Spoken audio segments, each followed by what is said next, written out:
I think I should do the whole episode like this. What do you guys think? Don't do that. It's ASMR. What's ASMR?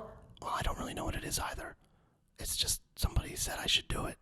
I think it's supposed to calm you and stuff, make you feel relaxed. Do you feel calm? Do you feel relaxed? No, man, I'm a little uncomfortable. Oh, okay, then I'll stop.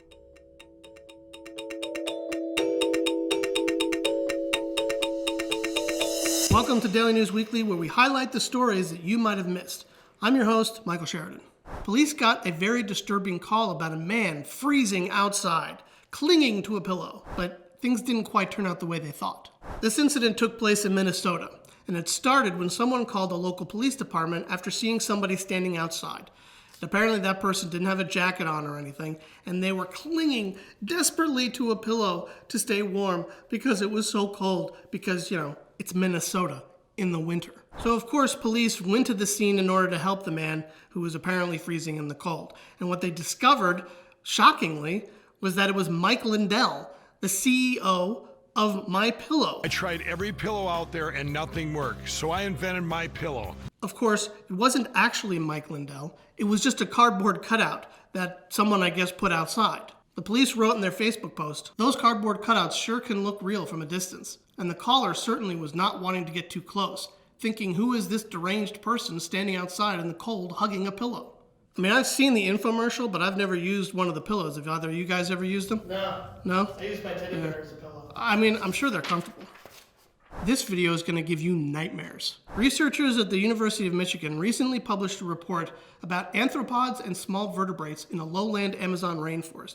Now, buried in that report is an anecdote about an encounter they had with a spider, a really big spider. Here's the video.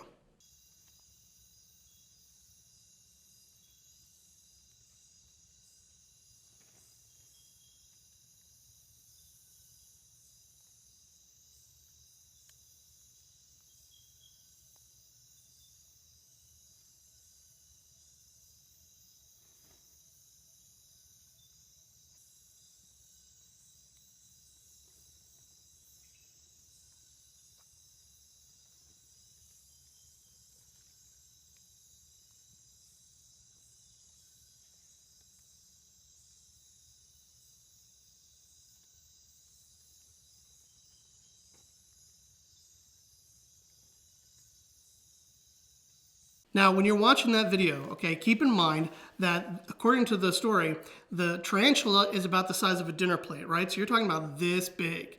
And the opossum is about the size of a softball. So that's what, like about that big, okay? But that's a tarantula the size of a dinner plate. To me, that spider is the thing of nightmares.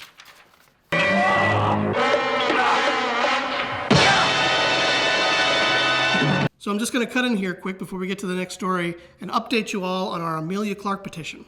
So things are going, well. The petition got a couple more signatures. How many signatures do you actually have?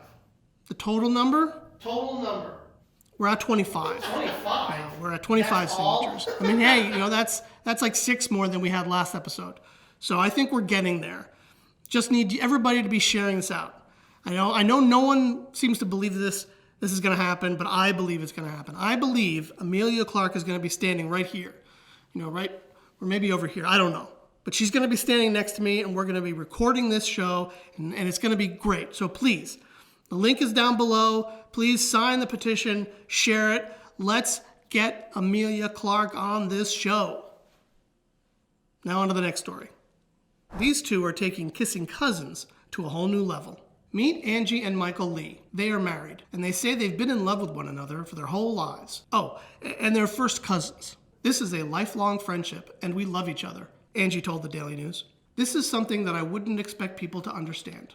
The United States is split when it comes to first cousins getting married. About half of the states have banned it outright. The other half have allowed it. It's completely legal, except in certain states they have restrictions. Angie and Michael got married in Colorado. Now, Colorado is one of the states that has no restrictions and first cousins are allowed to get married. However, they live in Utah. And Utah has restrictions. Specifically, you have to be like 55 years or older, you have to be infertile, and in some cases, you have to be even older. Now, the Lees are pushing for that state to actually lift that restriction and allow first cousins to just get married. They've even started a petition, Allow First Cousins to Marry in Utah, which as of now has 300 supporters. Now, cousins marrying each other isn't necessarily uncommon. It's happened for centuries all over the world. However, it's generally discouraged with first cousins. The reason for this is genetics, because first cousins share DNA and generally are a lot more compatible genetically. If they have any children, they're more likely to develop, genetic disorders or conditions or diseases. Hence all the legal restrictions. What do you think? Should cousins be allowed to marry freely without any restrictions? This week, we're introducing a new segment called Dispatches from the Street, where one of our Daily News reporters will share a video about a story that they covered this week. Check it out. So a bunch of Inwood residents got a pretty unpleasant surprise on Sunday when they found their cars had been towed from the street for an NYPD flag football game here at Columbia University's Baker Field. The department said they towed 30 cars from here at West 218th Street to ease up traffic congestion and help out the disabled. But it turns out they were only freeing up space so that cops could park their personal cars here. Commissioner O'Neill said the cars were just moved to another location and no one was ticketed, so no harm, no foul, right? Well, not exactly. A bunch of drivers were absolutely pissed, calling it an abuse of power and saying even Columbia University doesn't move cars for their own events. Now, there were a bunch of no parking signs that went up a couple days before the event, so a couple drivers were able to plan ahead, but most were absolutely furious at the special treatment.